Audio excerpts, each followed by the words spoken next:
வணக்கம். சிந்தனை களம் நிகழ்ச்சிக்கு உங்களை அன்புடன் வரவேற்கிறோம். வளைகுடாவில் இருக்கின்ற அந்த போர் பதற்றம் காரணமாக 10 நாட்களுக்கு மேலாக போர் அங்கே நடந்து வருகிறது. தொடர்ந்து அங்கே எண்ணெய் வளங்கள் தான் அதிக அளவில் இருக்கின்றன என்ற வகையில் பார்க்கும் பொழுது இந்தியாவிற்கான எண்ணெய் இறக்குமதி, கச்சா எண்ணெய் இறக்குமதி என்பது பெருமளவில் வளைகுடா நாடுகளை சார்ந்தே இருக்கிறது. அதே நேரத்தில் சமையல் எரிவாயு சிலிண்டர்களும் அந்த எண்ணெய்களை சார்ந்தே இருக்கின்ற ஒரு காரணமாக இருப்பதனால் இப்பொழுது திடீரென ஒரு சமையல் எரிவாயு சிலிண்டருக்கான பற்றாக்குறை ஏற்பட்டிருக்கிறது. இன்னும் அடுத்தடுத்த நாட்களில் பெட்ரோல் டீசல் விலையும் உயர்வதற்கான வாய்ப்பும் அது தட்டுப்பாடு ஏற்படுவதற்கான வாய்ப்பும் இருப்பதாக ஒரு அச்சமான ஒரு சூழல் இன்றைக்கு நிலவுகிறது.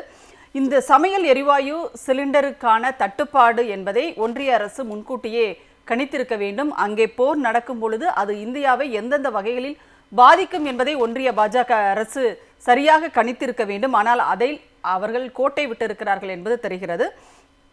இப்பொழுதுதான் ஒரு அவசர ஆலோசனையாக அவர்கள் மேற்கொண்டு வருகிறார்கள். ஆனால் அதே நேரத்தில் தமிழ்நாட்டில் உடனடியாக தமிழ்நாட்டினுடைய முதலமைச்சர் இன்று தலைமைச் செயலகத்தில் இது தொடர்பான அவசர ஆலோசனை கூட்டத்தை நடத்தியிருக்கிறார். பள்ளிக்கல்வித்துறை சார்பில் அமைச்சர் அன்பில் மகேஷ் பொய்யாமொழி அவர்களும், சுகாதாரத்துறை சார்பில் அமைச்சர் மாண்புமிகு சுப்பிரமணியம் அவர்களும் கூட ஆய்வுகளை மேற்கொண்டு செய்திகளை தெரிவித்திருக்கிறார்கள். மருத்துவமனைகளுக்கு எந்த ஒரு பாதிப்பும் வராமல் பார்த்து கொள்ளப்படும் என்று சுகாதாரத்துறை அமைச்சர் தெரிவித்திருக்கிறார். அதற்கு மாற்று ஏற்பாடுகள் குறித்தும் நாங்கள் ஆலோசித்து வருகிறோம் என்று தெரிவித்திருக்கிறார். அதேபோல் பள்ளிக்கல்வித்துறையை பொறுத்தவரை விடுதிகளில், மாணவர்களுக்கான விடுதிகளில் உணவுக்கு எந்த பிரச்சனையும் வராமல் பார்த்து கொள்ளப்படும் என்று அவரும் தெரிவித்திருக்கிறார். இப்படி தமிழ்நாட்டில் ஒரு அமைச்சரவை விறுவிறுப்பாக களத்தில் இறங்கி மக்களுக்கு பாதிப்பு ஏற்படாத வண்ணம் செயல்பட்டு கொண்டிருக்கிறது என்பதை நாம் ஒரு பக்கம் பார்க்கிறோம். இன்னொரு பக்கம் உணவகங்கள் படிப்படியாக மூடக்கூடிய சூழல் தமிழ்நாட்டில் மட்டுமல்லாது இந்தியா எங்கும் ஏற்பட்டிருக்கிறது. ஆனால் இது தொடர்பாக என்ன நடவடிக்கையை ஒன்றிய பாஜக அரசு எடுத்திருக்கிறது? இது அவர்களினுடைய கட்டுப்பாட்டில் இருக்கின்ற ஒரு விஷயம் என்பதால் அவர்கள் இதில் நடவடிக்கை எடுக்க வேண்டிய ஒரு கட்டாயம் இன்றைக்கு ஏற்பட்டிருக்கிறது. நாம் இது தொடர்பாக பேசலாம். ஏன் ஒன்றிய பாஜக அரசு இது போன்ற ஒரு தொலைநோக்கு பார்வையோடு இந்தியாவில் ஏற்படக்கூடிய பாதிப்புகள் குறித்து இந்த போர் தொடர்பாக அவர்கள் ஆராய்வதற்கோ அல்லது அது தொடர்பாக சிந்திப்பதற்கோ ஏன் மறந்து விட்டார்களா அல்லது அது தொடர்பாக அவர்கள் பெரிய அக்கறை செலுத்தவில்லையா என்ற பல்வேறு கேள்விகள் எழுகின்றன. நம்மோடு கருத்துக்களை பகிர்ந்து கொள்வதற்காக திமுகவின் சார்பில் திரு வழக்கறிஞர் மதிவாணன் அவர்கள் நம்மோடு இணைந்திருக்கிறார். அதேபோல் இந்திய கம்யூனிஸ்ட் கட்சியின் சார்பில் திரு ஹரிஷ்பாலா அவர்கள் நம்மோடு இணைகிறார். கருத்துக்களை கேட்கலாம். 2 பேருக்கும் என்னுடைய வணக்கம். மதிவாணன் சார், பொதுவாக இந்த கொரோனா காலகட்டத்தில் ஆக்சிஜன் சிலிண்டருக்காக ஒரு பெரிய போராட்டமே நடத்த வேண்டியது இருந்துச்சு. ஆனால் அதை சரியாக 2021 பொறுப்பேற்ற போது திமுக அரசு அதை மிக சரியாக கையாண்டதன் காரணமாக பல உயிர்கள் காப்பாற்றப்பட்டதை நம்ம பார்க்குறோம். இங்கே அப்படிப்பட்ட ஒரு நிலையை இன்றைக்கு மீண்டும் இந்த உணவுக்கே பற்றாக்குறை வந்துடுமோ, உணவுக்கே ஒரு ஆபத்து வந்து விடுமோ அன்றாடம் அப்படின்ற ஒரு நிலை இன்னைக்கு ஏற்பட்டிருக்கிறது. ஒன்றிய பாஜக அரசினுடைய அணுகுமுறையும் தமிழ்நாடு அரசு இன்றைக்கு எடுத்திருக்கின்ற அவசர ஆலோசனைகள், அது தொடர்பான நடவடிக்கைகள் பற்றி உங்களுடைய பார்வை? இல்லை, அதாவது மோடி அவர்கள் என்னைக்கு இந்த நாட்டுடைய பிரதமராக ஆனாரோ அன்றையிலிருந்து இன்றைக்கு வரைக்கும் எல்லா துறைகள்லையும் தோல்வியுற்றிருக்கு. எல்லா துறைகள்ன்றதுக்கு ஒரு படி மேலே போய் வெளியுறவு கொள்கையில் மிகப்பெரிய தோல்வி இன்னைக்கு. ஏன்னா 2016 ஒரு பீப்பாய் $110 விற்ற காலகட்டங்களில் அன்னைக்கு 72 ரூபாய் பெட்ரோலும், 54 ரூபாய் டீசலும், 400 ரூபாய்க்கு கேஸும் கொடுக்கப்பட்டது. அந்த 400 ரூபாய் கேஸே பெரிய பிரச்சனைன்னு சொல்லிட்டு நாடாளுமன்றத்தில் கேஸ் சிலிண்டர்லாம் தூக்கி தலைமையில் வச்சுக்கிட்டு மிகப்பெரிய ஒரு வேஷம் போட்டது பாஜக. ஆனால் இன்னைக்கு 2026 இன்னைக்கு உச்சத்தில், நான் சொல்கிறது இன்றைக்கு போர் வந்ததுக்கப்புறம் உச்சத்தில் இருக்கிற டாலர் விலை $100 ஒரு பீப்பாய் விற்கிறாங்க. அப்போ $110 72 ரூபா கொடுத்த பெட்ரோலு இன்றைக்கி $100 பீக்கில் இருக்க போது 102 ரூபாய்க்கு பெட்ரோலும் 92 ரூபா டீசலும் 1000 ரூபாய்க்கு கேஸ் இன்றைக்கி விற்கிறாங்க. அப்போது இடையில் நம்ம ரஷ்யா கிட்டேருந்து வாங்கும்போது நமக்கு கம்மியான விலைக்கு தான் நம்ம அதை வாங்கணும். எதுக்காக ரஷ்யா கிட்டேருந்து நம்ம விட்டுட்டு அமெரிக்காவுக்கு சப்போர்ட் பண்ணோன்றது இன்றைக்கு வரைக்கும் பதில் தெரியல. அதை பற்றி எந்த இடத்துலையும் பிரதமரோ இந்த நாட்டுடைய சம்மந்தப்பட்ட எந்த அதிகாரிகளையும் அதை பற்றி பேச தயாராகவும் இல்லை. எதற்காகன்றதுக்கு கேள்வி, மிகப்பெரிய கேள்வி இருக்குது. இன்றைக்கி சடன்னு நேற்றே சொல்கிறாங்க, கர்நாடகாவில் இன்றைக்கி ஹோட்டல்கள்லாம் மூடப்படும், தேவையான கேஸ் இல்லைன்னு சொல்கிறாங்க. பீகாரில் பிரச்சனை வந்துடுச்சு, மகாராஷ்டிராவில் பிரச்சனை வந்துடுச்சு, பஞ்சாபில் பிரச்சனை வந்துடுச்சு. இப்படி எல்லா மாநிலங்கள்லையும் தொடர்ச்சியாக இது சம்மந்தப்பட்ட பிரச்சனை வந்துடுச்சு. ஆனால் இது சம்மந்தமாக பேசாத பிரதமர் இன்றைக்கி என்ன சொல்கிறாங்கன்னா $130 வரைக்கும் பெட்ரோல் டீசல் உயராமல் பார்த்துக்கலாம் அப்படின்னு சொல்கிறாங்க. 21 நாள் நீங்கள் அட்வான்ஸ் புக்கிங் இருந்தது வந்து இன்றைக்கி 25 நாளாக மாற்றுறாங்க. இதுக்கு எந்த இடத்துலையும் விளக்கம் கொடுக்க தயாராக இல்லை யாருமே. அப்போ என்ன மாதிரியான நிர்வாகம் நடக்குது அப்படின்னு ஒன்றிய அரசில் நம்ம கேள்வி கேட்கணும். அப்போ இந்த கேள்வி கேட்குற இடத்துல நம்ம மக்கள் தயாராக இருக்காங்க, ஆனால் பதில் சொல்ல யாருமே தயாராக இல்லை.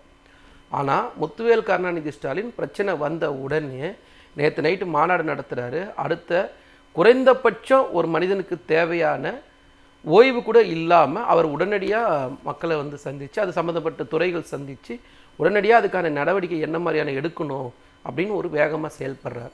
ஆனால் இந்திய ஒன்றிய அரசுடைய பிரதமர் அதை பற்றி பேச தயாராகவே இல்லை. இது என்ன மாதிரியான நடவடிக்கை? எதுக்காக நீங்கள் ரஷ்யாவை விட்டுட்டு அமெரிக்கா பக்கம் சாஞ்சிங்க? நான் என்ன கேட்குறேன்னா, குறைந்தபட்சம் ட்ரம்ப்போ அமெரிக்காவோ இந்த வார ஒரே நாள் ராத்திரியில் அடிக்கல. ஏற்கனவே ஒரு மாதமாக அவங்க ப்ரிப்பேர் பண்ணி வந்து தான் அந்த சண்டையே போடுறாங்க. அப்போ நீங்கள் அந்த ஒரு மாதம் டைம் கிடச்சிது.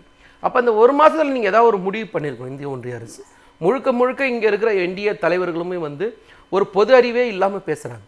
இதுக்கு வந்து தமிழ்நாடு அரசு துரித நடவடிக்கை எடுக்கணும்னு சொல்கிறாங்க. ஏன்னா கேஸுக்கும் பெட்ரோலுக்கு டீசலுக்கு நாங்கள் எங்கே போய் எடுக்க முடியும்? இது யார் சம்மந்தப்பட்டது? இந்திய ஒன்றிய அரசு சம்மந்தப்பட்டது. இந்தியன் ஆயிலை கேட்கணும், பிபிஎல் கேட்கணும், இந்துஸ்தான் பெட்ரோலியத்தை கேட்கணும், ஹெச்பியை கேட்கணும். அப்போ இதெல்லாம் நீங்கள் யாரையும் கேட்க மாட்டீங்க. குறைந்தபட்சம் ஒரு நாகரிகம் கூட உங்களுக்கு இருக்காது. ஆனால் துரிதமாக வேலை செய்கிற ஒரு முதலமைச்சரை பார்த்து வேலையே செய்யாத ஒரு கூட்டம் கேள்வி கேட்குறது இருக்குது பார்த்தீங்களா? இது அபத்தமான மீறல். நீங்கள் ஒரு விஷயத்தை பாருங்களேன். 2016 ஒரு டாலரோட மதிப்பு $58 இருந்தது. இன்றைக்கி அதே ஒரு டாலர் வந்து $93 இருக்குது. அப்போ $93 இருக்க டாலரை பற்றியும் இந்த நாட்டுடைய பிரதமர் கவலைப்படுறதில்லை. அப்போ ரூபாவோட மதிப்பு எந்த அளவுக்கு வீழ்ச்சி அடைஞ்சுன்னு போய்கிட்டே இருக்குது. அதை கட்டுப்படுத்தவும் தயாராக இல்லை. ஸோ ஒரு பிரதமர் எல்லா வகையிலையும் தோற்றுருக்காரு. வெளியுறவுத்துறையில் தோற்றுருக்காரு, எதிர்கால சிந்தனையில் தோற்றுருக்காரு, பொருளாதார வளர்ச்சியில் தோற்றுருக்காரு. எல்லா வகையிலையும் தோற்ற ஒரு பிரதமர் இப்படி ஒரு பிரச்சனை ஒட்டுமொத்த இந்திய மக்களை தூக்கின்னு போயிட்டு சேர்த்துட்டு அவர் எனக்கு என்னன்னு சொல்லிட்டு அவர் பாட்டுன்னு இருக்காரு. அவர் பாட்டுன்னு இது அதை பற்றி கவலையப்படாமல் அவர் பாட்டுன்னு தேர்தல் பிரச்சாரத்துக்கு போயிட்டார். அப்போ உங்களுக்கு வேலை மக்களை பற்றி சிந்திக்கிறது இல்லை, மக்களை பற்றி கவலைப்படுறது கிடையாது. மக்களை பற்றி பெட்ரோலியத்துறை அமைச்சரோடு பிரதமர் வந்து ஆலோசனை அவசர. ஆமாம், அது நான் என்ன சொல்றேன்னா அவசர ஆலோசனைனா கர்நாடக ஹோட்டல் ஊழியர்கள், கர்நாடக ஹோட்டல் சங்க முதலாளிகள் வந்து அறிவிச்சிட்டாங்க இன்னிலிருந்து சொல்லி. அதுக்கப்புறம் தான் அவங்க பற்றி யோசிக்கிறாங்கன்னு நான் சொல்ல வரேன். அப்போ அந்த ஈரான் வார் வந்த அடுத்த நிமிஷமே நீங்கள் இதை சிந்திச்சிருக்கணும்னு சொல்ல வரேன். அந்த இடைப்பட்ட அந்த ஒரு மாதம் கேப் இருக்குல்ல, அந்த ஒரு மாதம் கேப்பில் நீங்கள் சிந்திச்சிருக்கணும். இதை எதையுமே சிந்திக்காமல் வேலையே செய்யாமல் தூங்கி வந்துட்டு கும்பகாரண தூக்கம்னு சொல்லுவாங்கல்ல, அந்த மாதிரி ஒரு தூக்கத்தை தூங்கிட்டு இன்னைக்கு திடீர்னு நான் வந்து ஆலோசனை நடத்தினேன். எப்படி ஒரு கண்டிப்பாக பேசுவோம் நாம. ஹரிஷ் பாலா சார், இப்போ சிலிண்டரினுடைய விலையும் கூட ₹60 வந்து வீட்டு உபயோக சிலிண்டருக்கான விலையும் வந்து கூட்டியிருக்காங்க. இன்னொரு பக்கம் அதாவது சிலிண்டருக்கான மானியம் அப்படிங்கிறது இப்போ சுத்தமாகவே கிடையாது. யாருடைய வங்கி கணக்கிலும் சமையல் எரிவாயு சிலிண்டருக்கான மானியம் அப்படின்றது போடப்படுவதே இல்லை அப்படிங்கிறது ஒரு பக்கம் இருக்குது. அப்போ முழுமையான தொகையை கொடுத்து தான் வந்து கேஸ் சிலிண்டர் வாங்கிட்டு இருந்தாங்க. இப்போ இந்த ஈரான் யுஎஸ் போரின் காரணமாக இப்போ மறுபடியும் ஒரு பெரிய தட்டுப்பாடே ஏற்பட்டிருக்கு. சிலிண்டர் கிடைக்குமா கிடைக்காதா அப்படின்ற ஒரு நிலை இன்றைக்கு வீடுகளுக்கு ஏற்பட்டிருக்கிறது. வணிக பயன்பாட்டு சிலிண்டர் விநியோகம் நிறுத்தப்பட்டு விட்டது அப்படின்ற செய்தியை பார்க்குறோம். உங்களுடைய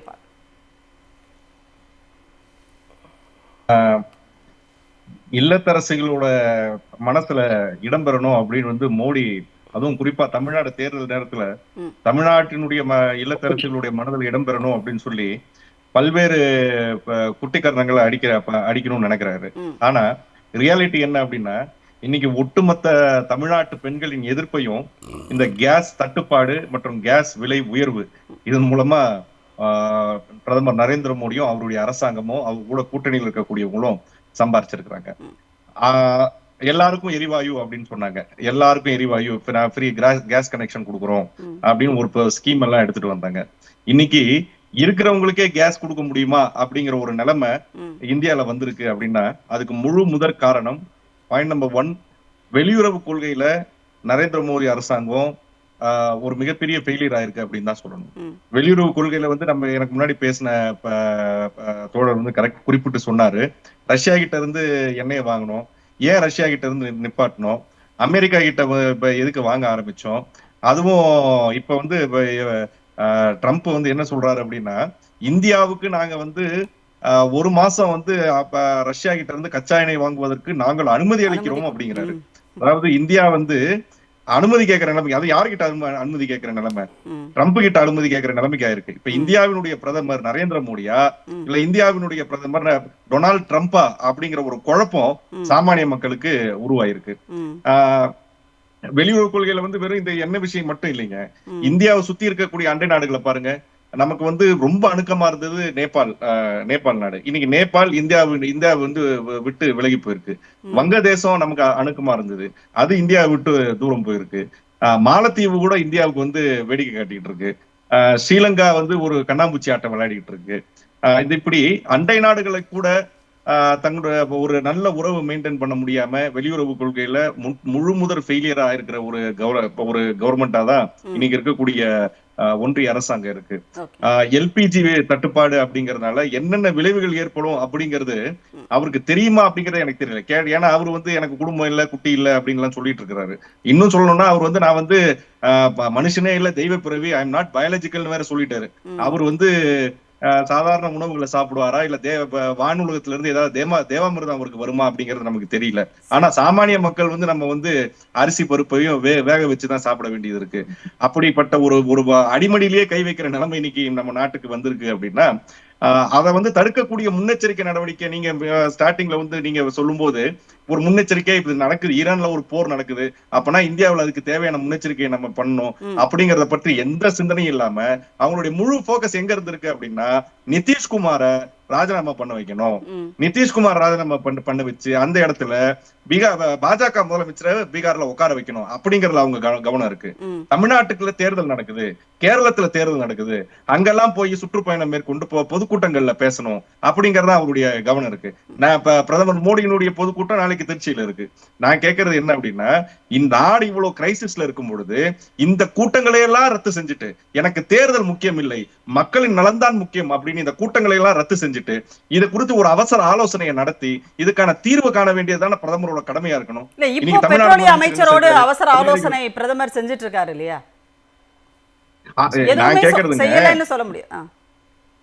இல்லைங்க, ஒரு கிரைசிஸ வந்து ஒரு வார் ரூம் மாதிரி இது வந்து ஒரு கிரைசிஸ்ங்க. ஒரு நேச்சுரல் கெலாமிட்டி எப்படி வரும்பொழுது எப்படி வந்து ஒரு வார் ரூம் மாதிரி இருந்து அங்க இடத்துல உட்கார்ந்து அரசு எந்திரத்தை சுழட்டி விடணுமோ அப்படி வந்து இப்ப இந்த கிரைசிஸ வந்து ஹேண்டில் பண்ணணும். அவர் வந்து இப்ப அங்கேயே உட்கார்ந்து ஒரு வார் ரூம் கிரியேட் பண்ணி மக்களுக்கு வந்து தங்கு தடை இல்லாம கடைக்கோடி கிராமத்துல இருக்கவங்களுக்கு கூட நான் இலவச சிலிண்டர் எல்லாருக்கும் கொடுத்துட்டேன்.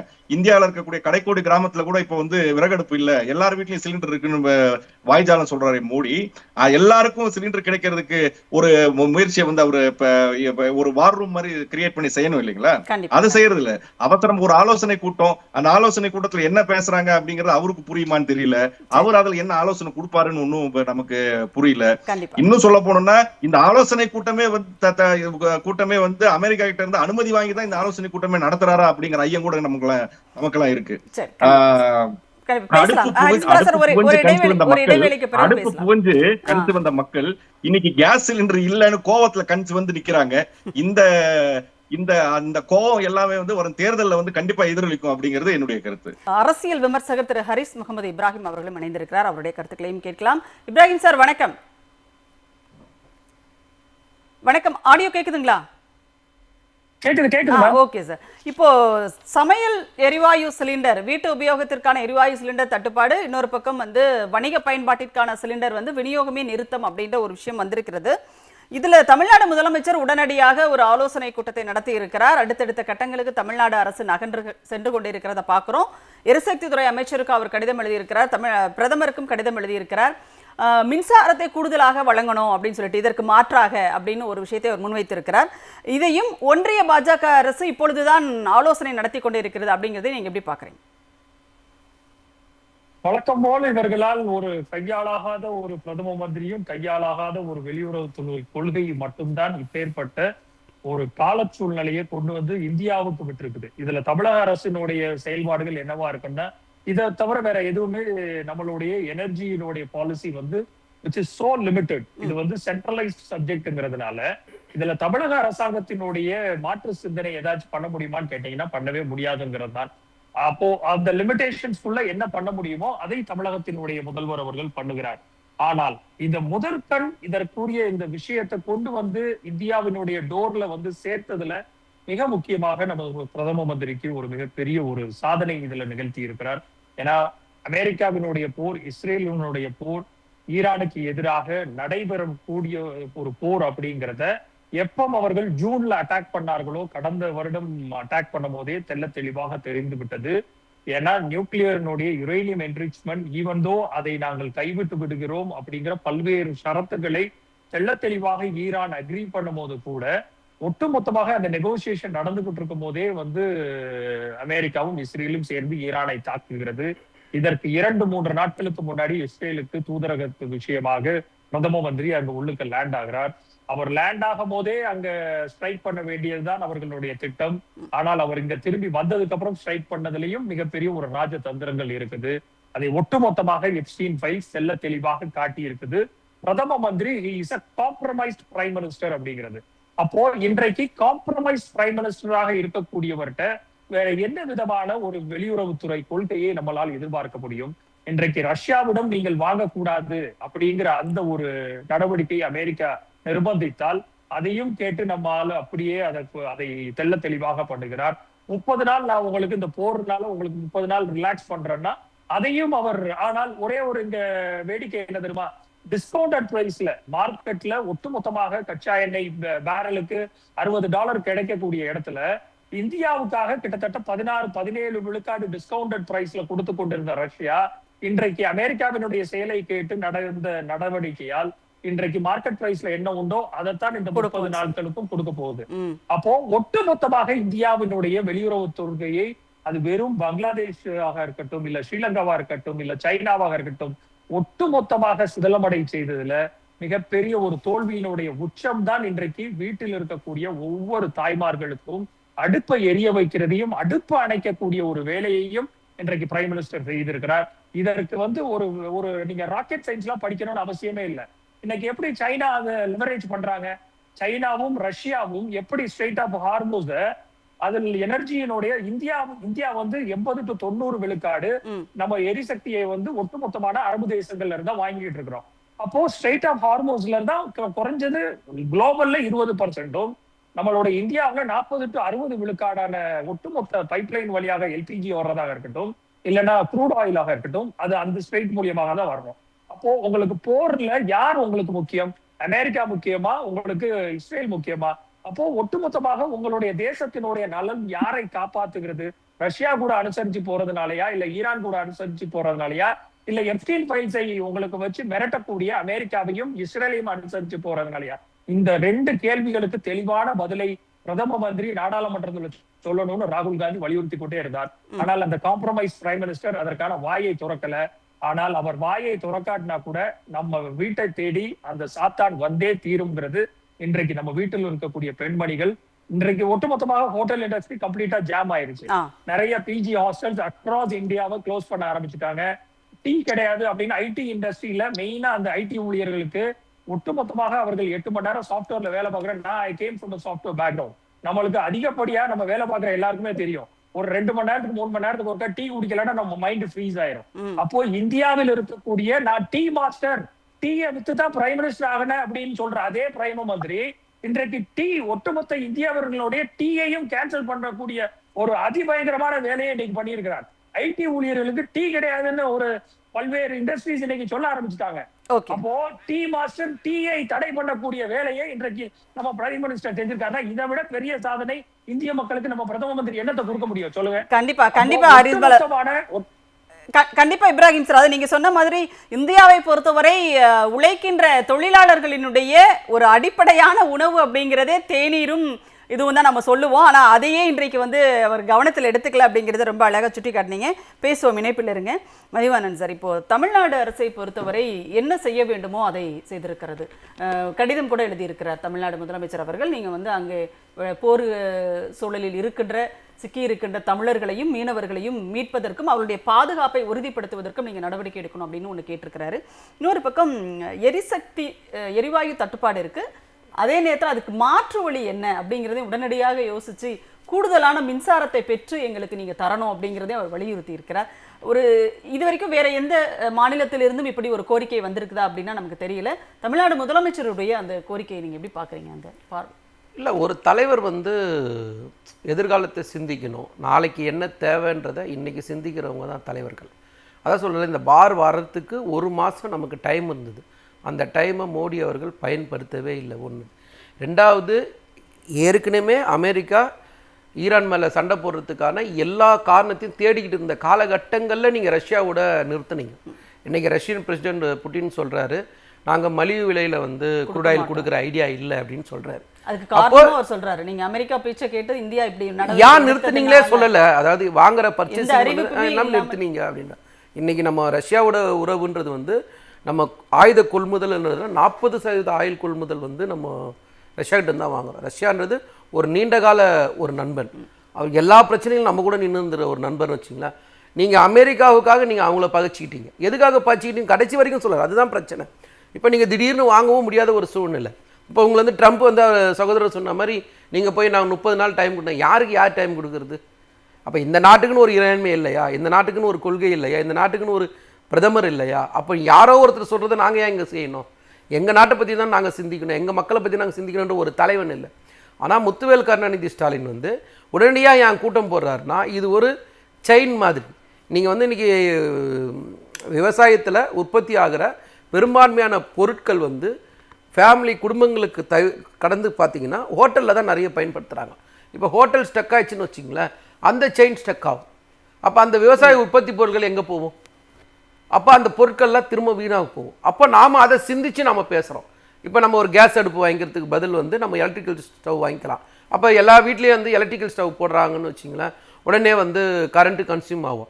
அதை தான் முத்துவேல் கருணாநிதி ஸ்டாலின் யோசிக்கிறார். கண்டிப்பாக இன்னைக்கு சுகாதாரத்துறை அமைச்சரும் சொல்லியிருக்கிறார். இப்போ வந்து மருத்துவமனைகளுக்கான உணவகங்களில் வந்து பார்த்தீங்கன்னா எலக்ட்ரிக் இண்டக்ஷன் ஸ்டவ் பயன்படுத்த சொல்லி நாங்கள் சொல்லியிருக்கோம் அப்படின்னு சொல்லிட்டு அது அதே மாதிரி வந்து பள்ளி கல்வித்துறை அமைச்சரும் அதே மாதிரி சொல்லியிருக்காரு. அப்போ வந்து நீங்கள் ஒவ்வொரு இடத்துலையுமே தெளிவாக ஒரு விஷயம் இருக்குது, தமிழ்நாடு இந்தியாவுக்கு முன்மாதிரி மாநிலமாக இருக்குன்றது மீண்டும் ஒரு முறை நாம் வந்து நிரூபிச்சிருக்கோம்.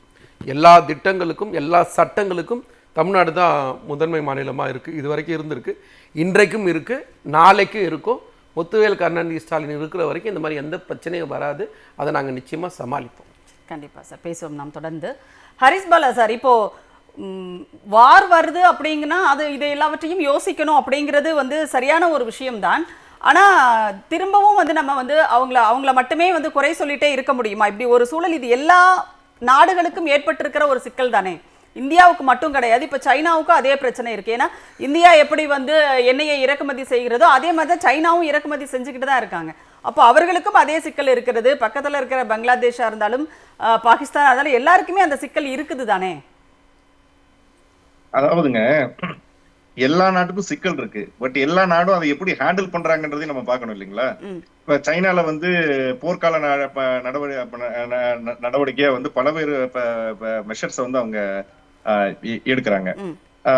இப்ப இன்னும் சொல்ல போனோம் அப்படின்னா வந்து அவங்களுடைய ஃபாரின் பாலிசி இப்ப வந்து கரெக்டா இருக்கிறதுனால இன்னும் சொல்ல போனா ஒரு மார்க்கெட் எக்கனாமியை சார்ந்து இருக்கக்கூடிய அவங்களால டிக்டேட் பண்ண முடியுது. அதாவது அங்க இருக்கக்கூடிய நாட்டினுடைய தலைவர், அங்க இருக்கக்கூடிய நாட்டினுடைய அதிபராக இருக்கக்கூடிய ஜி ஜின்பிங் எந்த ஒரு என்ன சொல்றது, எந்த ஒரு சமரசமும் செய்து கொள்ளாதனால he can dictate terms. எனக்கு இது வேணும் அப்படின்னா அது கிடைக்கக்கூடிய நிலைமையில சைனா இருக்கு.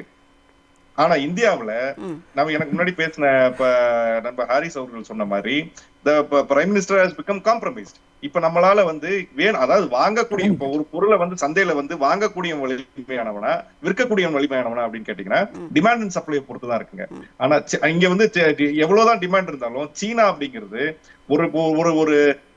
ஒரு பவர்ஃபுல் கண்ட்ரி, அதனுடைய தலைவர் வந்து ஒரு பவர்ஃபுல் தலைவர், மதிக்கப்படக்கூடிய தலைவர், நான் காம்ப்ரமைசபிள் லீடர் அப்படிங்கறதுனால அங்க வந்து அவரு சொல்ற அந்த டேர்ம்ஸ் அண்ட் கண்டிஷன்ஸுக்கு வந்து உலக நாடுகள் பணிஞ்சு போறதுக்கு தயாரா இருக்கிறாங்க. ஏன்னா அவங்களுடைய வெளியுறவு கொள்கை நல்லா இருக்கு. ஆனா இந்தியாவுல உடைய நிலைமை என்ன அப்படின்னு நீங்க பாத்தீங்கன்னா, ஒரு பிரதம மந்திரி இஸ்ரேலுக்கு போறாரு, யாருக்குமே கொடுக்காத ஒரு விருது அவருக்கு ஒரு விருதை வந்து கொடுக்குறாங்க. அந்த விருது வாங்கி இந்தியாவுக்கு வந்த 38 மணி நேரத்துக்குள்ள, இந்தியாவுக்கு லேண்ட் ஆகி ஒரு 38 மணி நேரம், அதாவது அவங்க இருந்து கிளம்பி 38 மணி நேரத்துக்குள்ள, லேண்ட கூட ஆகல, அங்க இருந்து கிளம்பி 38 மணி நேரத்துக்குள்ள ஒரு போர் நடக்குது. அந்த போர் இப்ப எந்த நாட்டுல துவங்குதுன்னா, எந்த நாட்டுக்கு இந்தியாவுடைய பிரதமர் போயிட்டு வர்றாரோ அந்த நாட்டுல இருந்து போர் துவங்கப்படுது. அதனால வந்து செயின் ஆஃப் ஈவென்ட்ஸா வந்து இன்னைக்கு வந்து இந்த விஷயங்கள்லாம் நடக்குது. இந்த போர் வருது அப்படிங்கிறது வந்து ஏதோ வந்து நேத்து முடிவு பண்ணி இன்னைக்கு நடக்கிற போர்லாம் இல்ல. இந்தியாவினுடைய இன்டெலிஜென்ஸ் ஒண்ணு இருக்குங்க. அந்த இன்டெலிஜென்ஸ் என்ன பண்ணும் அப்படின்னா, பல்வேறு நாடுகள்ல இருக்கக்கூடிய சூழல்கள் என்ன, போர் வருமா வராதா அப்படின்னு அந்த இன்டெலிஜென்ஸ் கேதர் பண்ணி இந்தியாவுடைய அரசாங்கத்துக்கு அனுப்பும். அப்படி அந்த இன்டெலிஜென்ஸ் எல்லாம் ரிப்போர்ட் எல்லாம் முன்னாடியே கிடைச்சிருக்கும் இங்க இந்தியன் கவர்மெண்ட்டுக்கு. ஆனா அதையெல்லாம் வச்சுக்கிட்டும் எந்த ஒரு நடவடிக்கை எடுக்காம வரும்போது பாத்துக்கலாம் அப்படின்னு ஒரு நிலைமை இருக்கு இல்லைங்களா? அந்த நிலைமை தான் அந்த ஒரு உதாசீனப்படுத்தக்கூடிய அந்த ஒரு நிலைமை தான் வந்து ஒரு கேவலமான நிலைமை அப்படிங்கிறது. ஹோட்டல்ல, அதாவது என்னுடைய தந்தை வந்து பாத்தீங்கன்னா இந்த ஹோட்டல் சார்ந்த இதுல இருக்காரு. அதாவது ஹோட்டல்களுக்கு பால் பொருள்கள் சப்ளை பண்ணக்கூடிய ஒரு சிறு தொழில்கள் நடத்திட்டு வர்றாருங்க. ஹோட்டல் தொழில் வந்து திருப்பூர்ல ஹோட்டல் உரிமையாளர் சங்கத்தினுடைய தலைவர் சொல்றாரு, திருப்பூர்ல மட்டும் ஹோட்டல் சார்ந்து 10,000 குடும்பங்கள் இருக்கு அப்படின்னு. அதாவது பால் பொருள் சப்ளை பண்றவங்க இருப்பாங்க, மளிகை பொருட்கள் சப்ளை பண்றவங்க இருப்பாங்க, அங்க வேலை பார்க்கிற தொழிலாளர்கள் இருப்பாங்க. இந்த மாதிரி அது மூலமா வாழ்வாதாரத்தை உண்டு பண்ணக்கூடியவங்க. அது மட்டும் இல்லாம அந்த ஹோட்டல்ல மட்டும்தான் நம்ம சாப்பிட முடியும் அப்படின்னு சொல்லி இருக்கக்கூடிய பேச்சுலர்ஸ் அந்தந்த ஊர்கள்ல நிறைய பேர் இருப்பாங்க. அதுவும் வந்து சென்னை, திருப்பூர், கோவை உட்பட்ட தொழில் நகரங்கள் எல்லாம் பாத்தீங்கன்னா ஹோட்டல்கள் நம்பிதான் பல பேச்சுலர்ஸ் வந்து வேலை வாய்ப்புக்காக கிராமங்கள்ல இருந்து வராங்க. அது மூடப்படும் பொழுது எத்தனை பேர் பாதிக்கப்படுறாங்க அப்படிங்கறத நம்ம புரிஞ்சுக்கணும். அதே மாதிரி இந்த உஜ்வாலா திட்டம் அப்படின்னு சொல்லி கூவி 95 கோடி சிலிண்டர் கொடுத்தோம், 95 கோடி சிலிண்டர் கொடுத்தோம் அப்படிங்கிறாங்க. 95 கோடி சிலிண்டர்ல 50% மேல யாரும் 2வது சிலிண்டர் வாங்கலன்றது ஸ்டாட்டிஸ்டிக்ஸ் சொல்லுது.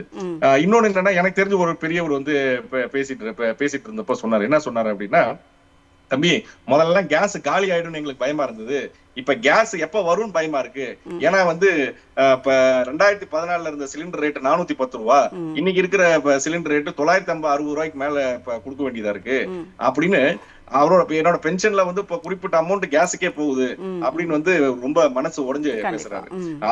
அதாவது இந்த எனர்ஜி செக்டர் அப்படிங்கறதுல வெறும் இந்த கிரைசிஸ மட்டும் நம்ம பார்க்க கூடாதுங்க. இந்த எனர்ஜி செக்டர் அப்படிங்கறதுலயே ஒட்டுமொத்த ஃபெயிலியர். அதுக்கு காரணம் என்னன்னா, இந்தியாவில் வந்து எண்ணெய் வளம் அப்படிங்கிறது வந்து இப்போதைக்கு நம்மளுடைய தேவைக்கு பூர்த்தி செய்யற அளவுக்கு நம்ம கிட்ட இல்ல. வெளிநாடுகளை இப்ப குறிப்பா வளைகுடா நாடுகளை சார்ந்து இருக்க வேண்டியதா இருக்கு, ரஷ்யா போன்ற நாடுகளை சார்ந்து இருக்க வேண்டியதா இருக்கு.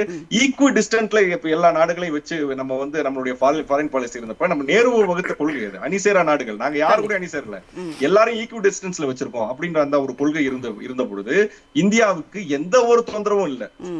இறக்குமதி, ஏற்றுமதி எல்லாத்துலயும் வந்து எந்த பிரச்சனையும் இல்லாம இருந்தது. என்னைக்கு நரேந்திர மோடி அவர்கள் தன்னுடைய சுய லாபத்துக்காக, தன்னுடைய சுய விருப்பத்துக்காக, தன்னுடைய சுய பாதுகாப்புக்காக இந்தியாவினுடைய சாவர்ஜினிட்டிய அடகு வைக்க ஆரம்பிச்சாரோ, அன்னில இருந்துதான் இந்தியாவுக்கு மிகப்பெரிய அடி உலக அரங்கத்துல விழுந்துட்டு இருக்கு. அதனுடைய ஒரு படிதான் வந்து இன்னைக்கு நம்ம சந்திச்சிட்டு இருக்கக்கூடிய இது கிரைசிஸ். கொரோனாவுக்கு பிறகு மிகப்பெரிய கிரைசிஸா இந்த கிரைசிஸ் இருக்கு அப்படிங்கறத நம்ம வந்து பாக்கணும். பெட்ரோலியம் டாக்ஸ் போடுறாங்க.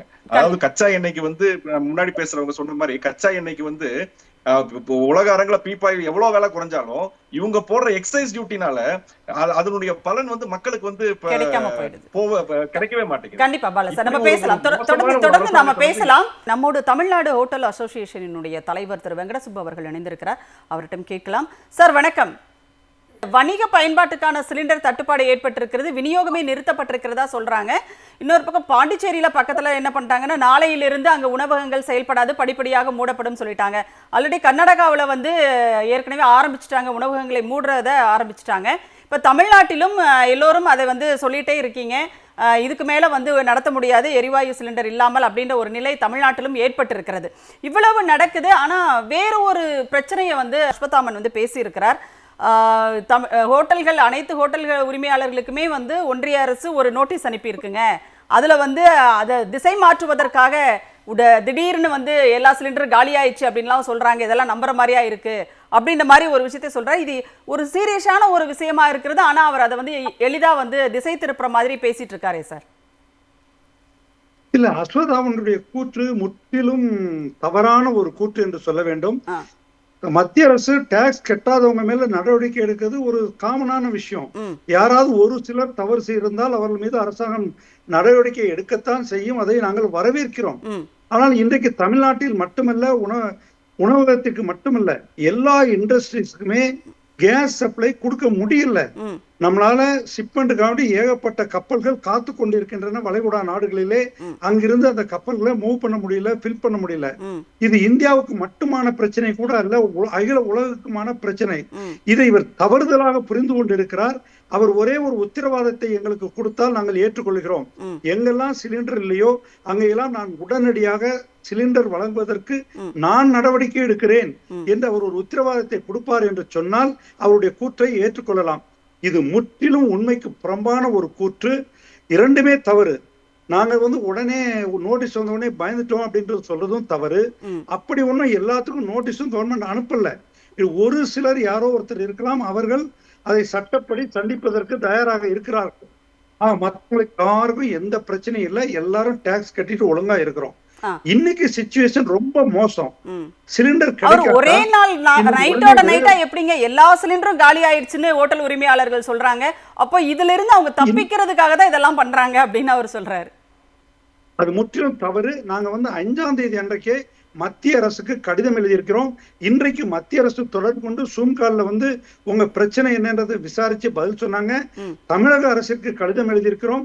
தமிழக அரசு நாளைக்கு எங்களுக்காக வேண்டிய சீஃப் செக்ரட்டரியுடைய ஆபீஸ்ல ஒரு ஸ்பெஷல் மீட்டிங் அரேஞ்ச் பண்ணிருக்காங்க. என்ன ஏற்பாடு பண்ணி தர முடியும்ட்டு மத்திய அமைச்சர் அப்பாயின்மெண்ட் கொடுத்திருக்காங்க 12th அன்னைக்கு மீட் பண்றதுக்கு. இது போர்க்கால அடிப்படையில் வேலை நடந்து கொண்டு இருக்கிறது. உணவகங்களை மூட வேண்டும் என்று நாங்கள் முடிவெடுக்கவில்லை. சிலிண்டர் இல்ல, அடுப்பை பத்த வைக்க முடியாது 2 நாளைக்கு அப்புறம். there is no other way, we are forced to do it. இது ஸ்ட்ரைக்கோ பந்தோ இல்ல தப்பா புரிஞ்சிட்டு இருக்காங்க. சிலிண்டர் இல்லாதனால வேற வழி இல்லாம கடை திறக்க முடியல. எங்களுக்கு நஷ்டம் சாதாரண நஷ்டம் இல்ல. தமிழகத்தில் இருக்கிற 1 லட்சம் ஹோட்டல்களும் மூடினார்கள் என்று சொன்னால் அத்தனை உறுப்பினர்களும் நாளைக்கு பேங்க்ல டியூ கட்ட முடியாது, நாங்க காய்கறி வாங்க முடியாது, விவசாயிகள் பூரா பாதிக்கப்படுவாங்க. எங்க தொழிலாளர்கள் எல்லாம் மாதம் டியூ கட்ட வேண்டியது இருக்குது. அவங்க எல்லாம் பொருள்கள் வாங்கி இருக்கிறாங்க மாதத்தவணையில. அவ்வளவு பேருடைய வாழ்வாதாரமும் பாதிக்கப்படும். இது ஒரு சாதாரணமான விஷயம் இல்லை. அது தவறாக அதை டைல்யூட் பண்ணி அவர் திசை திருப்ப முயற்சிக்கிறார். கண்டிப்பா சார். இப்போ ஏதாவது ஒரு மாற்று ஏற்பாடுகளுக்கான யோசனை ஏதாவது இருக்குதுங்களா? ஏன்னா இப்போ போர் அவ்வளவு சீக்கிரம் முடிகிற மாதிரி தெரியல. 2 பக்கமே அடுத்தடுத்த நடந்துகிட்டே தான் இருக்கு. இது இன்னும் ஒரு வாரம் அந்த மாதிரி நீடித்தால் என்ன ஆகும் இந்த நிலைமை? இதுக்கு 2 விஷயமா பண்ணலாங்க. ஒண்ணு, சில இடங்களில் மட்டும் இதனுடைய பாசிபிலிட்டிஸ் இருக்கு. என்ன பண்ணலாம்னா, விறகு அடுப்பு யூஸ் பண்ற கிராமங்க சூழ்நிலை இருக்கிற இடங்களில் மட்டும் பண்ண முடியும். மற்ற பெரிய ஹோட்டல்லாம் அதுக்கான வாய்ப்பே இல்ல, அதுக்குள்ள இன்ஃப்ராஸ்ட்ரக்சரும் இல்ல, எல்லாமே கேஸுக்கு மாறிட்டாங்க. அடுத்த ஆல்டர்னேட்டிவ் இண்டக்ஷன் ஸ்டவ். அதுக்கு பவர் நமக்கு தேவையான அளவுக்கு மின்சார சப்ளை வேண்டும். அதற்காக தமிழக அரசுடைய சீஃப் செக்ரட்டரியை நாளைக்கு மீட் பண்றோம். அவங்க கிட்ட என்னுடைய ரிக்வஸ்ட் என்னெல்லாம் வைக்க போறோம்னா, இது ஏற்கனவே இண்டஸ்ட்ரியை அறிவிச்சிருக்கிறீங்க, அந்த மாதிரி பவர் டேரிஃப்ல ஒரு கன்செஷன் கொடுங்கன்னு கேக்குறோம். ஹச்டிக்கு இப்ப பிரைவேட் பார்ட்டிகிட்ட இருந்து பர்ச்சேஸ் பண்ணிக்கலான்ற ஒரு சலுகையை கொடுத்திருக்காங்க. அது எல்டி சாதாரண சின்ன உணவகங்கள் கூட அந்த மாதிரி பிரைவேட் செக்டர்ல இருந்து பவர் வாங்குறதுக்கு ஒரு பெர்மிஷனை கேட்க போறோம். சோலார் பவரை நாங்க மேல மாடியில போட்டா அந்த சோலார் பவரை யூஸ் பண்ணும்போது அதனுடைய டிஸ்கவுண்ட்டை கண்டினியூஸா 100% கொடுக்க கேட்கிறோம். இப்ப வீடுகளுக்கெல்லாம் நீங்க மின்சாரத்தை சோலார் பவர் யூஸ் பண்ணீங்கன்னா 100% அங்க தயார் பண்ற பவருக்குள்ளதை நீங்க எடுத்துக்கலாம். அதை கழிச்சிட்டு நீங்க பில் கட்டினா போறோம். அதே மாதிரி ஒரு வாய்ப்பை உணவகங்களுக்கு ஏற்படுத்தி கொடுத்தால் உடனடியாக நாங்கள் முடிந்த அளவுக்கு மின்சக்திக்கு மாறி இண்டக்ஷன் ஸ்டவை யூஸ் பண்ணி இந்த ரேட் பணம் உயராமல் தமிழக மக்களுக்கு தொடர்ந்து எங்கள் சேவையை கொடுக்க முடியும், உணவையும் சப்ளை பண்ண முடியும்னு முடிவெடுத்து கேட்டுக்கிறோம். அது இல்லாம கண்டிப்பா சார், நீங்க நாளைக்கு நாங்க ஒன்றிய அரசு தமிழ்நாடு அரசு கிட்ட நாங்க நேர்ல பார்க்கும்போது கோரிக்கை வைக்க போறோம் அப்படின்னு நீங்க சொல்றீங்க. ஆனா முதலமைச்சர் ஏற்கனவே பிரதமருக்கு எழுதிய கடிதத்துல அவர் சொல்லி இருக்கிறாரு, மின்சாரத்தை கூடுதலாக வாங்கி எங்களுக்கு கொடுங்க அப்படின்ற ஒரு விஷயத்தையும் முதலமைச்சர் ஏற்கனவே தெரிவிச்சிருக்கிறதையும் பாக்குறோம். அதை வரவேற்கிறவங்க அந்த கொள்கையை மிகவும் வரவேற்கிறோம். அந்த ஸ்டெப்பை எடுத்துட்டு இருக்கிறாங்க. அதை தொடர்ந்து செய்ய கேட்டுக்கொள்கிறோம். எங்கள் ஹோட்டல் உரிமையாளர்களை எல்லாம் உடனடியாக தங்களுடைய நேரத்தை குறைக்க சொல்றோம். ஹோட்டல் திறந்து வச்சிருக்கிற டைமை குறைக்க சொல்லியிருக்கிறோம். சில உணவுப் பொருட்களை கட்டுப்படுத்தி விட்டு அத்தியாவசிய தேவையான பொருட்களை மட்டும் வழங்குமாறு வற்புறுத்தி கொண்டு இருக்கிறோம். இப்ராஹிம் சார், இப்போ என்னன்னா இந்தியாவில் இந்த மாதிரி இந்த தட்டுப்பாட்டை போக்குவதற்கு சில ஆலோசனைகளை கூட நிறைய பேர் சொல்லிட்டே இருக்காங்க. ஒவ்வொருத்தரும் ஒவ்வொரு மாதிரி சொல்றாங்க. அதுல ஒரு பத்திரிகையாளர் ஒருத்தர் என்ன கேட்கிறார் அப்படின்னா, உலகிலேயே மிகப்பெரிய எண்ணெய் கச்சா எண்ணெய் சுத்திகரிப்பு ஆலையை நிலையை அந்த நிறுவனத்தை வைத்திருப்பது என்பது ரிலையன்ஸ் தான் வச்சிருக்காங்க. அவங்க வந்து ஏற்றுமதியை வந்து நிறுத்திவிட்டு உள்நாட்டு தேவைகளை இப்போதைக்கு இந்த அவசர சூழ்நிலையில் இதற்கு உதவுவதற்கு அவர்கிட்ட மோடி கேட்கலாமே, அவருடைய நண்பர் தானே அப்படிங்கிற ஒரு கருத்தை வந்து அவர் வைத்திருக்கிறார். உங்களுடைய பார்வை அந்த மாதிரிலாம் நடக்கிறதுக்கு வாய்ப்பு இருக்கா? இந்த மாதிரி நடக்கிறதுக்கு வாய்ப்பு இருந்துச்சுன்னா ரஷ்யாட்ட இருந்து டிஸ்கவுண்டட் பிரைஸ வாங்கி அதை இங்க ரிஃபைனரி யூஸ் பண்ணி, இதே நீங்க சொல்லக்கூடிய ரிலையன்ஸினுடைய ரிஃபைனரியில ரஷ்யாவினுடைய ஆயில வாங்கி பேரல் $40 வாங்கி இங்க இருந்து சுத்திகரிச்சு திருப்பி ரீஎக்ஸ்போர்ட் பண்ணாங்க. அதே சமயம் நம்ம இங்க கிட்டத்தட்ட $100 பெட்ரோல் டீசல் வாங்கிட்டு இருந்தோம். அப்போ ஒழுங்கா அது சேச்சுரேஷன் லெவல்ல, அதுவும் பொருளாதாரம் வந்து சீரான நிலையில இருக்கும் போது இந்த தேசத்தின் பால் நம்பிக்கை வைத்திருக்கக்கூடிய எந்த ஆண்டர்பிரினரும் பண்ணாதத ரிலையன்ஸினுடைய குரூப் பண்ணவே இல்லை. அப்போ இப்பேற்பட்ட டிசாஸ்டரான சூழ்நிலைகள்ல இவர்கள் பண்ணுவார்கள் அப்படிங்கிற நம்ம நினைச்சோம்னா நம்மள மாதிரி ஒரு முட்டாள்கள் இருக்குது. இல்ல இதுல வந்து பாஜக அரசுக்கு கெட்ட பேர் வந்துடக்கூடாது அப்படிங்கிறதுக்காகவாவது அவருடைய நண்பரான ரிலையன்ஸ் அதிபர் மோடிஜி வந்து மோடிஜி தொடச்சு போட்டுருவார். அவரை எதிர்த்து ஹிண்டன்பர்க் அறிக்கை ஒட்டுமொத்தமாக அதானி குழுமத்திற்கு நேரடியாக இவர் கொண்டு போய் டசால்ட்டினுடைய அமைப்போடு சேர்ந்து கொண்டு ரஃபேல் விமானத்திற்காக இவர் புரோக்கர் வேலை செஞ்சார்னு அறிக்கை வந்துச்சு. ஏதாச்சும் தொடச்சு போட்டு போத்தானே செஞ்சார். அதே சமயம் ஹிண்டன்பர்க்கினுடைய அறிக்கையில ஒட்டுமொத்தமாக அதானி குழுமத்திற்கு அவர் ஒரு புரோக்கராக செயல்படுகிறார் ரிப்போர்ட் வந்துச்சு. தொடச்சு போட்டு போத்தானே செஞ்சார். ரஷ்யாட்ட இருந்து ஒட்டுமொத்தமாக கச்சா எண்ணெயை வாங்கி மலிவான விலைக்கு வாங்கி ரீஎக்ஸ்போர்ட்டுக்காக யூஸ் பண்றாருன்னு ஒரு ரிப்போர்ட் வந்துச்சு. தொடச்சு போட்டு போத்தான செஞ்சார். அப்போ தேசத்தின் பால் நம்ம நம்பிக்கை கொண்ட ஒரு பிரதமராக இருந்திருந்தால் இத்தனை 11 ஆண்டு காலமாக இந்த தேச மக்களுக்காக எதையுமே தனது குரோனி கேபிட்டலிஸ்ட், அதாவது குரோனிஸாக செயல்படக்கூடிய இதே குஜராத்தினுடைய மார்வாடிகளால் செயல்படுத்தக்கூடிய அவர்களுடைய தனிப்பட்ட ஆட்சி அதிகாரங்களை ஒட்டுமொத்த பொதுமக்களுக்கு யூஸ் பண்ணாம 12 லட்சம் கோடிகளை இவர்களுக்காக தள்ளுபடி பண்ணார. அப்போ இந்தியாவினுடைய மக்கள் தொகையில இவர்களுக்காக செய்ய வேண்டிய ஏதாச்சும் ஒரு செயல்பாடுகளை செய்தாரா நமது மோடி? அப்போ இந்த இடத்துல அவர் செய்வாருன்னு நம்ம எப்படி, ஏன்னா இது இந்த நிலைமைக்கு வர்றதுக்குரிய ஒட்டுமொத்தமான காரணமே நமது பிரதம மந்திரி மோடி அவர்கள் தான் சொல்றோம். அப்ப எப்படி அவர் தீர்வை நோக்கி போவார்? இந்த இடத்துல அவர் தீர்வை நோக்கி போகணும்னு நினைச்சிருந்தாருன்னா இஸ்ரேலுக்கு முதல்ல சென்றிருக்கவே கூடாது. இஸ்ரேலுக்கு அவர் கைப்பாவையாக, அமெரிக்காவுக்கு அவர் கைப்பாவையாக முன்னாடி பேசின ஒரு நாட்டுக்கு ஒரு நாட்டினுடைய பிரதமர் போகவே கூடாதுன்னு நீங்க எப்படி சார் சொல்ல முடியும்? எல்லா நாட்டுக்கும் போறவர் தானே அவரு. எல்லா நாட்டுக்கும் போறவரு இஸ்ரேலுக்கு ஏன் போனாரு? எப்ஸ்டீன் ஃபைல்ஸ் மூலியமாக பெறப்பட்ட இமெயில்ஸ் அதிகபட்சமாக மொசாட்டினுடைய ஸ்பையினால் வெளியிடப்படாமல் இருக்கக்கூடிய மீதம் இருக்கக்கூடிய எப்ஸ்டீன் ஃபைல்ஸ் என்ன அப்படிங்கறத விசாரிக்க போயிருக்கிறார். அவருக்கு தன்னதிச்சா 2017 மினிட்ஸ் ஆஃப் மீட்டிங்ல செயல்படுத்த முடியாத ஒரு மீட்டிங்கை எப்ஸ்டீனுடைய மேற்பார்வையில அமெரிக்காவினுடைய அதிபருக்காக போய் விளையாண்டார், போய் ஆடினார், பாடினாருங்கிறது டாக்குமெண்டட் எவிடன்ஸாக இருக்கிறது. ஹர்ஷிப் சிங் பூரி அவர் செயல்படுத்தக்கூடிய அத்தனை விஷயங்களும் மெயிலாக இருக்கிறது. அப்ப இவ்வளவு வெளியுறவு தொழுகையில இவ்வளவு பெரிய லேப்ஸ வச்சுக்கிட்டு ஒட்டுமொத்த இந்த தேசத்திற்கான மக்களுக்காக இவர் போராடுவாரு, இவர் பாதுகாப்பாருன்னு நினைச்சா நம்மளை போல ஒரு ஏமாளிகள் இருக்க முடியும். சரி இப்ராஹிம் சார், இப்போ இவ்வளவு குற்றச்சாட்டுகளை வைக்கிறீங்க, இதெல்லாம் ஓகே நடந்துருச்சு, அதனாலதான் வந்து இவ்வளவு பிரச்சனைகள். இப்ப என்ன செய்யணும் ஒன்றிய அரசு? இப்ப என்ன செய்ய முடியும்? இப்ப எப்ப என்ன செய்யணும் தெரியுமா? ஒட்டுமொத்தமாக ஈரானுடன் ஏன்னா அண்ணன் சொன்ன மாதிரி ரஷ்யா எப்படி நம்மளுக்கு வந்து துறை ரீதியாக ராஜாங்க ரீதியாக இந்தியா சுதந்திரம் அடைஞ்சதுல இருந்து நம்ம கூட வந்து தோளோடு தோளாக ஒட்டுமொத்தமாக பல்வேறு வார்ல நமக்கு பேக் எண்டாக இருந்தார்களோ அதே போல்தான் ஈரான். யுனைடெட் நேஷன்ஸ் உடைய ஒட்டுமொத்தமாக செக்யூரிட்டி கவுன்சில் இந்திரா காந்தி அம்மையாரனுடைய ஆட்சி அதிகாரத்துல இடம் பிடிக்கிறதுக்கு ஒட்டுமொத்தமான நாடுகள் எதிர்த்து நிற்கும் போது ஈரான் மட்டும்தான் இந்தியாவினுடைய தோளோடு தோல் நின்று யுனைடெட் நேஷன்ஸ்ல நிரந்தர உறுப்பினர் பதவியை இந்தியாவுக்கு வழங்க வேண்டும்ங்கிறத நிலைநிறுத்தின ஒரு நாடு அந்த நாடு. அப்போ நமக்கு ராஜாங்க ரீதியாக அந்த நாடு பல்வேறு விஷயங்கள்ல கூட்டா இருக்குங்கும் போது உங்களுடைய தனிப்பட்ட சுய வெறுப்புகளுக்காகவும் அனில் அம்பானி போன்றவர்களுடைய பெயர்கள் அதுல இடம்பெற்றிருக்கிறதாகவும் உங்களுடைய பெயரும் ஹர்ஷித் சிங் பூரி போன்றவர்களோட பெயர்கள் அந்த எப்ஸ்டீன் ஃபைல்ஸ்ல எழுதிய, அப்போ இவர்கள் உருவாக்கக்கூடிய போர், இஸ்ரேலும் அமெரிக்காவும் உருவாக்கப்பட்ட போர்ல நம்ம ஏன் வாலண்டியரா போய் தலைய விடணும்? முதல்ல நீங்கள் தூரமா இருந்து இந்நேரம் லிவரேஜ் பங்களாதேஷுக்கு 500 metric ton 5000 metric ton gas supply பண்றோம்னு இன்னைக்கு அறிக்கை வந்திருக்குது ஈரான் தருது.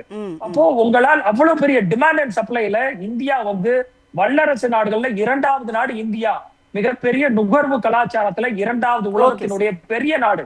அப்போ நம்மளுக்கு பல்வேறு லிவரேஜ் ஆப்ஷன்ஸ் இருக்குது. நம்ம கட்டுப்படுத்தணும்னு நினைச்சா ஒட்டுமொத்த உலக நாடுகளையும் நம்மளுக்கு இருக்கக்கூடிய பர்ச்சேசிங் பேரிட்டில அவ்வளவு அழகா கட்டுப்படுத்தலாம். ஆனால் நீங்க ஒட்டுமொத்தமான 140 கோடி மக்களினுடைய வாழ்வாதாரத்தை இன்றைக்கு ஊதுகுழல்ல கொண்டு போய் நான் வந்து கேஸ் சிலிண்டருக்கு மாத்திர ஊதுகுழல்ல இருக்குன்னு சொன்னாரோ, அதே பிரதம மந்திரி ஒட்டுமொத்தமாக rich class, middle class, lower class எல்லாத்தையும் இன்றைக்கு அடுப்பாங்கரையில கொண்டு போய் விறகடுப்பை பத்த வைக்கிறதுக்குரிய வேலைகளை பார்த்திருக்கிறார். வன்மையான இந்த சூழ்நிலை இந்தியாவிற்கு வந்ததற்கு முதற்கண் கடைசியுமாக பொறுப்பேற்க வேண்டியது பிரதம மந்திரி நரேந்திர மோடி அவர்கள் மட்டும் தான், வேற யாருமே கிடையாது. Okay sir, thank you. Mathivanan sir, இப்போ என்னன்னா நிறைவு பகுதியில் இருக்கிறோம். அஸ்வத்தாமன் பேசினதை நான் வந்து சொல்லியிருந்தேன், அதிமுகவினுடைய அஸ்வத்தாமன் பேசினது குறித்தும் பேசணும். இதே மாதிரி இன்னும் பலரும் வந்து என்னன்னா, யாரை கேள்வி கேட்க வேண்டுமோ அவர்களை கேள்வி கேட்காமல் இது மாதிரி திசை திருப்புகிற வேலையை மக்கள் நேரடியாக ஒரு உணவு பாதிக்கப்படும் போது கூட இப்படிதான் பேசுவாங்களா அப்படிங்கிற ஒரு மாதிரி ஒரு கேள்வி வருது. இல்லை, ஒரு குறைந்தபட்ச அறிவு கூட இல்லாமல் எடப்பாடி பழனிசாமியோ இல்லை அன்புமணி ராமதாஸோ இல்லை பாஜகவை சேர்ந்த மாநில தலைவர் நயனா நாகேந்திரன் பேசுகிறதோ எல்லாருமே எந்த விதமான புரிதலும் இல்லாமல் இந்த பிரச்சனைக்கு பின்னாடி என்ன இருக்குது, இந்த பிரச்சனைக்கு உண்மையான காரணம் யார், அவங்கள கேள்வியே கேட்காம சம்பந்தமே இல்லாமல் ஒரு மாநில அரசை வந்து கேள்வி கேட்குறதுல எந்த தார்மீகமான ஒரு அறிவுமே இல்லை, முதல் விஷயம். ரெண்டாவது, இந்த பிரச்சனைகள்லாம் பாஜகவை சேர்ந்த ஒரு நபர் ஒரு கதை கட்டுறாருல்ல, அந்த நபர்லாம் பேசுறது பார்த்தீங்கன்னா என்ன மாதிரியான புரிதலோடு பேசுகிறாங்க. இல்லை அந்த மாநில தலைவர் சொல்கிறார், நானே ஒரு கேஸ் ஏஜென்சி இதை வச்சுருக்கேன், என்ன வேணும்னு சொல்லு, எங்கேருந்து கொடுப்பேன்? அங்கே மொத்தமாக பிளாக் ஆகி நிற்குது, 45,000 டன்னுக்கு மேலே கப்பலில் மட்டுமே நிற்குது. அது 1.5 பில்லியன் நிறைய நயனா நாகேந்திரன் அவர்கள் பதுக்கி வச்சிருக்காரா அப்படிங்கிற ஒரு கேள்வி. அதுதான் வந்து ஒன்றிய அரசு சொல்லுது இல்ல, எஸ்மார்ட் சட்டத்தை நடைமுறைப்படுத்துறேன்னு சொல்லியிருக்காங்களா. அப்ப நயனா நாகேந்திரன் முதல்ல பிடிச்சி உள்ள போடணும். அதனால தான் சொல்றேன், குறைந்தபட்ச அறிவு கூட இல்லாம இருக்கு. நீங்க இம்போர்ட் பண்ணதுல கடந்த வருஷம் நீங்க போய் பாருங்களேன், ரஷ்யா கிட்ட இருந்து இம்போர்ட் பண்ணதுல 80% ரிலையன்ஸ் இண்டஸ்ட்ரி தான் இம்போர்ட் பண்ணியிருக்கு. சகோதரர் சொன்ன மாதிரி அதை இங்க எடுத்துன்னு வந்து அதை சுத்திகரிச்சு திரும்ப எக்ஸ்போர்ட் பண்ணீங்க. அதைத்தான் ட்ரம்ப் அப்ப கேட்டாப்ல, நீ திரும்ப குறைச்ச விலைக்கு வாங்கிட்டு வந்து திரும்ப நீ என்கிட்ட பழைய விலைக்கு விற்கிற அப்படின்னு சொல்லி கேட்டாப்ல. அப்போ ரோஷப்பட்டவங்க இவங்க. நீங்க ரஷ்யா கிட்ட இருந்து வாங்கியிருந்தா இன்னைக்கு ரஷ்யா நம்ம குறைந்த விலையில கொடுத்துருக்காதா? ஆமா, இந்த குறைந்த விலையில நீங்க வாங்க வேண்டிய ஒரு பொருளை நீங்க எதுக்கு அதிகப்படியான விலையை கொடுத்து நீங்க வாங்கணும்? இப்ப ரஷ்யாவே நமக்கு அந்த விலைக்கு கொடுக்க மாட்டேன்னு சொல்லிட்டாங்கன்னா என்ன பண்ண முடியும்? அப்ப எங்க இருந்து இம்போர்ட் பண்ண முடியும்? நான் என்ன சொல்றேன், ஒரு குறைந்தபட்சம் அடுத்த ஒரு 6 மாசத்துக்கு கூட ஒரு பிரதமர் சிந்திக்க மாட்டாரு. ஒரு பிரதமர் பதவியில் இருக்கீங்க, குறைந்தபட்சம் அடுத்த 6 மாசத்துக்கு ஆமா அதை யோசிக்கணும்ல. நீங்க ட்ரம்ப் வந்து இன்னைக்கு பேசிட்டே இருக்காப்புல, தனக்கு செஞ்சதை வந்து அந்த மாதிரி ஒரு லீடரும் ஒரு முட்டாள்தனமான ஒரு லீடர் பண்ணின்னு இருக்க ஒரு சில வேலைகள் நீங்க அதுக்கேற்ற மாதிரி ஒத்து ஊதின்னு இருக்கீங்க. சகோதரர் சொன்ன மாதிரி நீங்க இஸ்ரேலுக்கு போயிட்டு வந்து அடுத்த சில மணி நேரங்கள்ல வந்து சில நாட்களுக்குள்ள ஒரு யுத்தத்தை அறிவிக்கிறாங்க. ஏன் நீங்க என்ன விஸ்வகுருவாச்ச வார நிறுத்துங்களேன். அப்ப எதையுமே நீங்க பிஜேபிக்காரங்க சொல்றாங்க இல்லையா, அவர் வந்து விஸ்வகுரு, அவர் நினைச்சாரு என்ன செஞ்சிருவாரு, இப்படியே சொல்லி 5 வருஷம் ரஷ்யா உக்ரைன் வார் போயிடுச்சு. இப்ப அடுத்தது வந்து ட்ரம்ப்புக்கும் இஸ்ரேலுக்கும் சொன்னு சேர்ந்து ஈரான் அடிச்சுன்னு இருக்காங்க. இதுக்கெல்லாம் ஒரு எண்டே இல்லாம போயிட்டு இருக்குது. குறைந்தபட்சம் நீங்க எதை பத்தி வேணா கவலைப்படாம போங்க. உங்களை ஓட்டு போட்டு இந்த நாட்டுடைய பிரதமரா வச்சிருக்கீங்க. நீங்க டீ வித்தன்னு சொல்றீங்கல்ல, அந்த சாதாரண ஒரு டீ கடை வச்சிருக்கோட வலி தெரியுமா இல்லையா? குறைந்தபட்சம் அந்த வலியை கூட நீங்க உணராம வாழ்ந்துன்னு இருக்கீங்க. அவங்க எங்க போவாங்க? அப்போ அதையாவது இந்த பிரதமர் சிந்திக்கணும். சிந்திக்காத ஒரு பிரதமர், செயல்படாத ஒரு ஒன்றிய அரசு, எதை பத்தியுமே கவலைப்படாம இவங்க பாட்டுன்னு ஒரு நிர்வாகத்தை பண்ணிக்கிட்டு ஒட்டுமொத்த இந்திய மக்களையுமே கஷ்டப்படுத்துறது தான் இவங்களோட ஒரே வேலையா நினைச்சிருக்காங்க. கண்டிப்பாக மக்களினுடைய வலிகளை புரிந்து கொள்ளாத ஒரு ஒன்றிய அரசு பிரதமர் அப்படின்றது. ஹரிஸ் பாலா சார், உங்களுடைய நிறைவு கருத்தாக நீங்கள் வந்து பதிவு செய்யலாம். இப்போ அந்த போர் நடக்கிற வரைக்கும் இதுதான் சூழல், வேற வழியே கிடையாது அப்படின்னு பார்த்தா இப்போதைக்கு முடிகிற மாதிரி தெரியல அப்படிங்கிறதா எல்லாரும் சொல்றாங்க. ஏன்னா டெஹ்ரான்ல வந்து வடகொரியாவினுடைய தூதரகத்தை தெரியாம தற்செயலாக வந்து ஒரு தாக்குதல் நடந்துருச்சு அப்படின்னு சொல்றாங்க, இஸ்ரேல் தாக்கிருச்சு அப்படின்னு சொல்லிட்டு. அப்போ இது வடகொரியாவை தாக்கினால் இன்னும் பெரிய அளவில் போகுமோ அப்படிங்கிற ஒரு அச்சம் ஒரு பக்கம் இருக்கு. அப்ப இது என்னதான் தீர்வு இந்திய அரசை பொறுத்தவரை எடுக்க முடியும் அப்படின்னு நீங்க பாக்குறீங்க? அதாவதுங்க நான் நீங்க சொன்ன மாதிரி நிறைய மீம்ஸ் எல்லாம் கூட பார்க்கலாம். வட கொரிய அதிபர் வந்து வெயிட் பண்ணிட்டு இருக்கிறாரு, எப்படா ஒரு காரணம் கிடைக்கும், நம்ம கிட்டயும் பாம்புகள்லாம் இருக்கு போடலாம் அப்படின்னு நிறைய மீம்ஸ் எல்லாம் இருக்கு. இது உலக யுத்தமா மாறுற அளவுக்கு நகைச்சுவையா இருந்தாலும் உலக யுத்தமா மாறுற அளவுக்கான சீரியஸ்னஸ் இந்த போர்ல இருக்கு. ஆனா இந்தியா வந்து இதுல வந்து நான் முன்னாடியே சொன்ன மாதிரி ஒரு ஒரு ஒரு கெப்பாசிட்டி இந்தியாவுக்கு வந்து இருக்குங்க. எனக்கு முன்னாடி பேசினவர் சொன்னார் இல்லைங்களா, நான் சொல்ல வந்தது கரெக்டான டெர்மினாலஜில சொன்னாரு. India is a very big market, India can demand certain things. ஆனா அந்த பவரை வச்சுக்கிட்டு நம்ம சாதிக்க வேண்டிய விஷயங்கள் நம்ம சாதிச்சுக்கணும். நம்ம என்னதான் கிரைசிஸ் இருந்தாலும் அதை மேனேஜ் பண்ணக்கூடிய ஒரு அதாவது வரும் முன் காப்போம், வரும்பொழுது காப்போம், வந்த பின் சோகத்தில் அழுவோம் அப்படின்னு 3 ஸ்டேஜ் இருக்கு இல்லைங்களா. இப்ப வரும் முன் காக்கிறது தவறிட்டோம், இப்ப வந்துருச்சு. எதையாவது வந்து மேனேஜ் பண்ணி வரும்பொழுதாவது நம்ம வந்து பண்ண வேண்டிய வந்து ஸ்ட்ராட்டஜிக் திங்கிங் அப்படிங்கிறது வந்து ஒன்றிய அரசுக்கு கிடையாது. இப்ப உஜ்வலா ஸ்கீமில் ஒளி கொடுப்போம் என்று சொன்னவர்கள் இன்று சிலிண்டரே கொடுக்காமல் வழி கொடுத்து கொண்டிருக்கிறார்கள். இதை அப்படிங்கறதா வந்து உஜ்வலா ஸ்கீம் பத்தி சொல்றீங்க. ஆனா அதுக்கு முன்னாடி தமிழ்நாட்டுல வந்து ஏற்கனவே முத்தமிழறிஞர் கலைஞர் அவர்கள் அதெல்லாம் கொடுத்து முடிச்சிட்டாரு. இல்ல இன்னொரு விஷயம் சொல்றேன் கேட்டுக்குங்க. அதாவது நம்ம எதிர்க்கட்சி தலைவர் எவ்வளவு ராசியான எதிர்க்கட்சி தலைவர் நம்ம தமிழ்நாட்டுக்கு வாய்ச்சிருக்கிறான்ற ஒரே விஷயத்தை மட்டும் இறுதி கருத்தா சொல்றேன். 3 நாளைக்கு முன்னாடிதான் அந்தியூர்ல அறிவிச்சாரு தேர்தல் வாக்குறுதி, எப்படி ஆட்சிக்கு வரப்போறது இல்ல, அதனால அடிச்சு விடுவோம்னு ஒரு தேர்தல் வாக்குறுதி சொன்னாரு. என்ன வாக்குறுதி சொன்னாருன்னா, தமிழ்நாட்டில் இருக்கக்கூடிய அனைத்து ரேஷன் கார்டுகளுக்கும் 3 இலவச சிலிண்டர்களை மாதம் தோறும் தருவோம் அப்படின்னு சொல்லி வாயை மூடி 3 நாள் ஆகல. இன்னைக்கு யாருக்குமே சிலிண்டர் கிடைக்காத நிலைமை வந்து இந்தியாவுல உருவாயிருக்கு. அப்படிப்பட்ட ராசியான ஒரு எடப்பாடி பழனிசாமி கடிதம் எழுதியிருக்கிறாராம் மோடிக்கு, இது கொஞ்சம் சீக்கிரம் பண்ணுங்க அப்படின்னு. இப்ப இது வந்து என்ன நிலைமையில இந்தியா போயிட்டு இருக்கு அப்படிங்கறத நினைக்கும் பொழுது ஒரே ஒரு விஷயம் தான் எனக்கு தோணுது. கையாளாதவர்களுடைய கையில் இருந்து இந்த நாட்டை மீட்டு ஒரு ஒரு நல்ல நிர்வாக திறமையுள்ள தமிழ்நாடு முதலமைச்சர் போல நிர்வாக திறமையுள்ள ஒரு முதலமைச்சர், ஒரு பிரதம மந்திரி நாட்டுக்கு வந்தா இந்த கிரைசிஸ் எல்லாம் சால்வ் ஆகும் அப்படிங்கறதா என்னுடைய கருத்து. கண்டிப்பாக சார். ஒரு நாடு அப்படின்னா அந்த நாட்டிற்கு எந்த சூழ்நிலையையும் எளிதாக கையாளக்கூடிய அல்லது தொலைநோக்கோடு பார்த்து சிக்கல்களை அணுகக்கூடிய ஒரு தலைமை இருக்க வேண்டும் அப்படிங்கிறத ஒவ்வொரு நாளும் ஒன்றிய பாஜக அரசு இந்திய மக்களுக்கு உணர்த்தி கொண்டே இருக்கிறது அப்படிங்கிறதை நம்ம பார்க்குறோம். நன்றி 3 பேரும் உங்களுடைய கருத்துக்களை எங்களோடு பகிர்ந்து கொண்டமைக்கு. சிந்தனை களம் நிகழ்ச்சி இத்துடன் நிறைவடைகிறது. மீண்டும் ஒரு நிகழ்ச்சியில் சந்திப்போம். அதுவரை நன்றி, வணக்கம்.